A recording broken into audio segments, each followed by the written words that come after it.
दमदाटी करणाऱ्या आरोपीस अटक करून त्याच्याकडील शस्त्र जप्त केली। सदरील प्रकरणात मूळ फिर्यादी स्वप्नील बाहेती यांना व त्याचे वडील दिगंबर बाहेती यांना अज्ञात कारणावरून काही इसमांनी दमदाटी केल्याने दिगंबर बाहेती यांनी सदर बाजार पोलीस ठाण्याशी संपर्क साधला।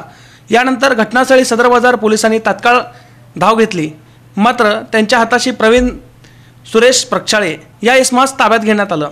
मात्र प्रवीण प्रक्षाळे याच्यासोबत असणारे केतन कसबे जानराव हे दोन इसम पोलिसांच्या नजरकैदेतून फरार झाले। ताब्यात घेण्यात आलेल्या संशयास्पद प्रवीण प्रक्षाळे याच्याकडून पोलिसांना एक फॉर्च्युनर 4 चाकी वाहन क्रमांक MH10 AX 1010 या वाहनासह वाहनामधील एक तलवार, 2 फूट लांब कोयता, एक हॉकी स्टिक, एक एअर गन मिळून आल्याची गुप्त माहिती मिळाली आहे।